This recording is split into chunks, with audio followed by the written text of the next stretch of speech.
तो प्लीज कर ले, प्लीज।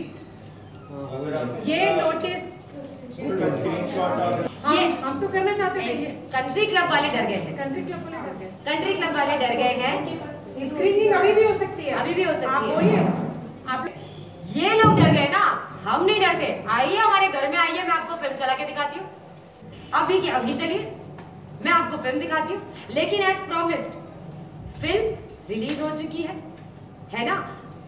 शायद मैं आप लोगों को यहाँ पर नहीं दिखा पाई हूँ, लेकिन आप लोगों के फोन में आ चुकी है ना। दुनिया के पास आ चुकी है, YouTube में आ चुकी है। ये फिल्म जो फिल्म की मालिक है उसने रिलीज कर दी है। फनी लगा मुझे ये सुन के। 1 साल हो गया, उन्होंने आज तक पुलिस को दी क्यों नहीं? आप लोग क्यों नहीं पूछते? अगर उन्होंने अपने 25 इंटरव्यू में ये बोला है कि प्रत्युषा अपनी एक पर्सनल डायरी लिखती थी जो मेरे पास है, उसमें उसके मिनट की खबर है, उन्होंने वो डायरी पुलिस को क्यों नहीं दी? और उस डायरी में फिर ये भी लिखा होगा कि वो मरना चाहती है या वो दुखी थी, नहीं है ना। फिर तो उन्हें ये भी पता होगा। नहीं, पर उन्होंने ये कहा है काम्या, ये मैं इनको भी बताना चाहूंगी कि कल जब उनका मैं एक इंटरव्यू सुन रही थी, उन्होंने कहा कि हम दोनों बेहद हैप्पी थे, बहुत खुश थे। सेम डे अगर वो दुख होता उसको तो 4 दिन पहले शादी का जोड़ा क्यों बुक करती? सेम डे हमने पिक्चर्स निकालती। अब मैं एक सवाल आप लोगों से करती हूँ, बियॉन्ड दिस प्रोफेशन, आप एज ए रिपोर्टर भूल जाइए, एज ए ह्यूमन बीइंग बात करिए। ये दो लोग हैं, एक मर्द एक औरत, जो एक रिश्ते में हैं और जो बेइंतहा खुश हैं, बेइंतहा। सुबह आदमी फोटो निकाल के हैप्पी हैप्पी स्माइली इंस्टाग्राम करके काम पे जाता है और दूसरा टेबल पे चढ़ के मर जाता है। 1 मिनट मर गया, और ये कहीं से जिम्मेदार नहीं है, इसको पता ही नहीं है। आप चिल्ला के मीडिया को बताते हो कितना ड्रिंक करती थी वो, कितना, आपकी कोई जिम्मेदारी नहीं थी। एक माँ बाप भी बच्चे को पालते हैं जब, तो भी वो उसको गलत और सही सिखाते हैं। आप तो 4 दिन पहले जोड़ा शादी का ऑर्डर करके आए थे ऐसी लड़की के लिए जो ड्रंकन थी। कहाँ क्या बात बोल रहे हैं आप? ना आपका अगला समझ में आ रहा है ना पिछला समझ में आ रहा है, गड्ढे पे गड्ढा आप खोदे जा रहे हैं। इस फिल्म में अगर आप खामोश रहते तो आप बचे थे। आपने ये कर्मा है, और ये वो लड़की खुद करा रही जो आप इतनी बैड लाइफ में आए हो, ये आपकी अपनी मेहरबानी है। खुद ही कह रहे हैं, मुझे बैड लाइट में दिखाया है, खुद ही कह रहे हो। आप देखिए इस फिल्म को, क्या इस फिल्म के हीरो ने हीरोइन पे हाथ उठाया है या उसे गाली दी है या ऊंची आवाज में बात की है? जरा देखिए ना। जबकि मुझे ये डाउट है कि राहुल राज सिंह प्रत्युषा के साथ ये जरूर करते थे। ये मैं बोल रही हूँ 25 कैमरा के सामने, क्योंकि मैंने उसकी बॉडी पे मार के निशान देखे हैं। फिर से डिफेमेशन केस होने वाला है। अरे to hell with defamation case, सबको देख लूंगी। सच्चाई से मैं पीछे नहीं हटती। मैंने हमेशा डंकी की चोट पे सच कहा है। मुझे डाउट है कि वो ये सारी चीजें करते थे, लेकिन इस फिल्म का हीरो ऐसा कुछ नहीं कर रहा। क्यों कूदे वो इस फिल्म के चक्कर में? तो खुश है काम करके। और ये प्रोफेशनल बात है कि वो क्या कर रही है और अच्छा काम कर रही है। हम देख रहे हैं जो कर रही है, हम जान रहे हैं। बाकी बहुत सारे प्रोजेक्ट्स होता है, बहुत सारे काम ऐसे होते थे जो कि वो फ्रेंड्स के लिए ऐसे ही करती थी, तो अच्छा लगता था। उसका काम करना ही एक हमारे लिए वो ड्रीम कम ट्रू जैसा बात है कि मेरी बेटी स्क्रीन पे, और इतने लोग उसको पसंद करते हैं।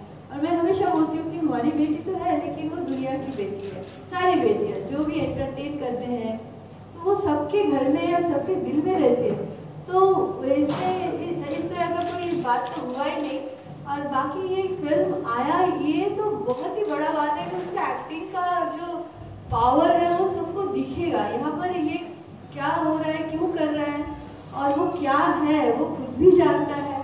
तो यहाँ उसका बात ही करने का कोई जरूरत नहीं है। प्रत्युषा सचमुच बहुत स्ट्रांग लड़की थी, उसके बारे में आप भी जानते हो और सारे उसके फ्रेंड सर्कल जानते हैं। लेकिन हाँ, इसने सबसे पहले तो माँ बाप से दूर किया, और उसके बाद इसने सारे फ्रेंड्स से, दोस्त से, उसके जो इतने खास दोस्त जो है जिसके साथ वो टाइम स्पेंड करती थी, उनसे वो अलग कर दिया। और करके मैं तो बोलूँगी कि वो मारा है, क्योंकि कोई भी इंसान किसी इंसान के साथ रहता है और अगर वो संभाल रहती है, सॉरी हिंदी शायद गलत हो रहा है, और उसके बाद किसी भी प्रॉब्लम से गुजरती है तो वो जिम्मेदार। अगर वो मैं हूँ तो मैं भी जिम्मेदार हूँ। अगर मेरे बच्ची का तबीयत खराब हो रहा है, अगर मैं उसकी देखभाल नहीं कर रही हूँ तो मैं भी जिम्मेदार हूँ। लेकिन मैं रहते हुए ऐसा कुछ नहीं हुआ।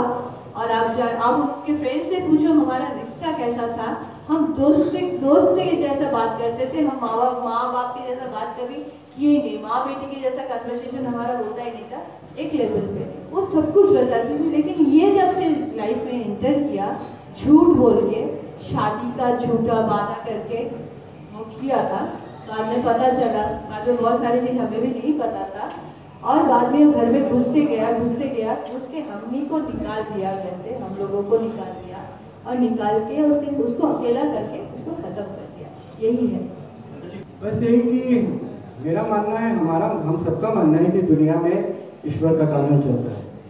अपराध जितना बड़ा, सजा भी उससे 10 गुना उतना बड़ा प्रहार होता है। इसमें भी होगा धैर्य। हाँ जरूर, हमने सब कोशिश की, उस तरह से उसका इम्पैक्ट वैसा कुछ निकल करके आया नहीं अभी तक, but still God is great. We are not going to give up. आज का जो इनिशिएटिव है, इससे भी मालूम चल रहा है कि वो कुछ ना कुछ कर रहे हैं। रिश्वत का खेल बहुत निराला है, अपराधी को सजा होगा ही।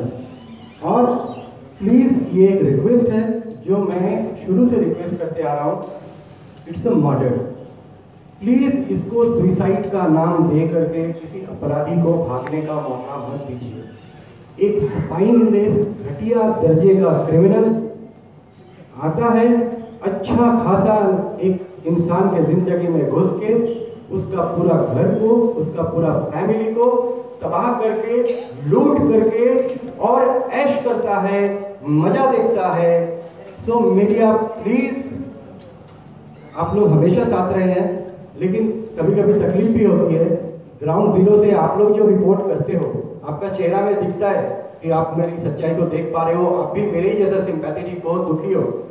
लेकिन जब इस स्क्रीन पे आता है, ये बातें पेश करने के तरीके ही ऐसे होते हैं, कभी कभी ज़रा दुख भी होता है। सो प्लीज़ आपका फोकस आप ले आइए।